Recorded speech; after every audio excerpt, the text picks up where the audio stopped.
much wanted to have a very calm hypnobirth and wanted a water birth as well, and minimal intervention was what we were really aiming for, although we were aware that like things happen, so we weren't going to be rigidly sticking to it if medical professionals were telling us otherwise.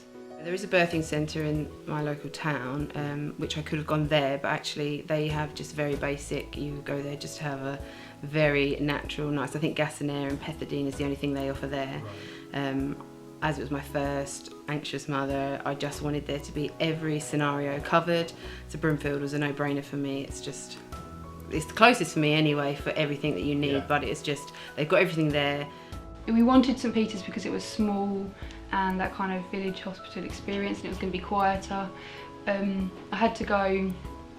We went back and forth a couple of times before we were actually there for the we went and were sent home a couple of times, and in those situations everyone was really lovely, and I felt the care was really good. So I went straight to the diabetes centre at Broomfield and met the fantastic team there, and they just explained everything to me again, even though I've done it twice before quite quickly. They still went through everything with me, showed me how to use the new glucose test machines, because they're changing very frequently as well to keep up to date.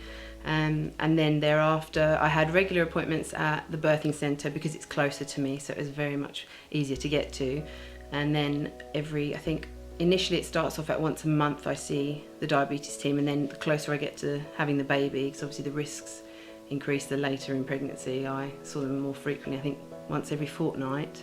But any time I wanted to, I could email them, call them, both the midwives and the diabetes team. So the first midwife I think that we went when I was actually kind of progressed a bit further, and was the actual time we went to have him, she was a little bit sceptical at first, I think, about the hypnobirthing, and I don't think she was sure that I was quite as far along as my one-to-one midwife had come to visit me that day, because I'd booked to see her anyway, and she said I was 6 centimetres, so it's time to go to St Peter's. So I think when we got to St Peter's, that midwife was a little bit sceptical. She said, I won't check you again, but I think she's thinking, you're so calm, and how can you be 6 centimetres? But I was. And then I think when she realised I was quite far along, she kind of bought into it a bit more. We had a couple of appointments, probably from midway onwards, with the consultant, and that's fantastic as well. That's always tied in with those appointments as well. So, but the person that did my caesarean was the same person that did Elodie's as well. So it's a familiar face, and I said, he won't remember because he does it all day long every day, but I remembered, so that was quite nice of me. Being in the pool and everything had been fine. I was getting a little bit tired, and it was time for Rosie, the midwife, to check me again to see how far along I was. But when she checked, she said, okay, you're 9 centimetres. And we agreed that she'd break my waters because to get things going, because I was really wanted to have the baby at that point. When she broke the waters, they realised that there was meconium in the water, so at that point we stopped being low risk and became high risk. So she explained to us that we have to go to Broomfield now. We're going to have to call an ambulance, and like the calm atmosphere kind of changed with the lights came up and the paramedics arrived and everything. Does it make it easier for Martin, knowing that you had this set plan of what was going to happen, instead of being the anxious dad? Absolutely. We both.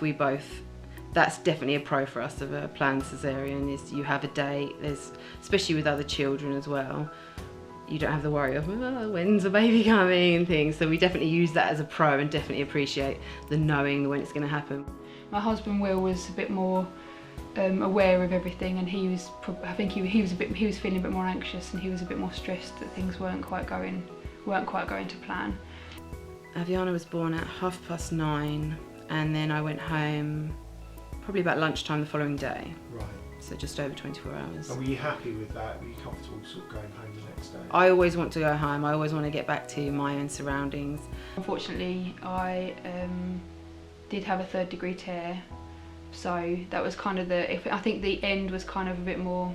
That wasn't ideal necessarily, but I think that's kind of it was kind of the nature of things. They respected our birth plan in the sense that we got, they delayed the cord clamping and we got skin to skin.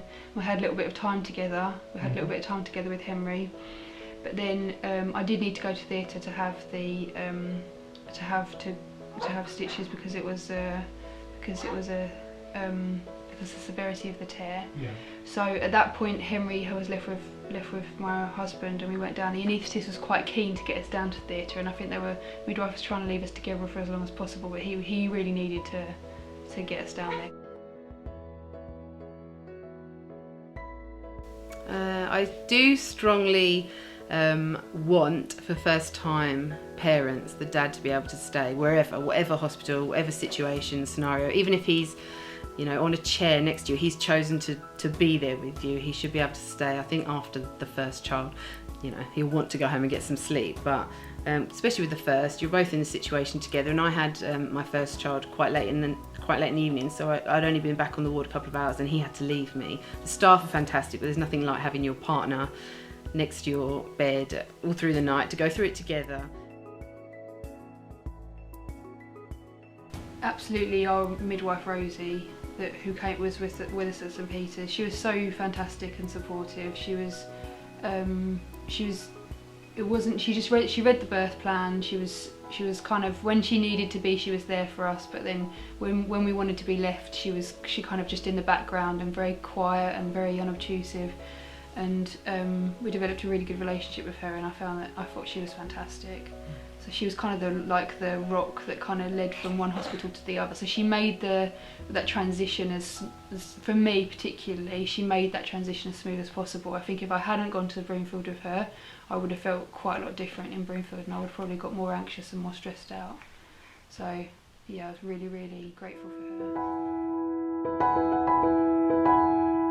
her.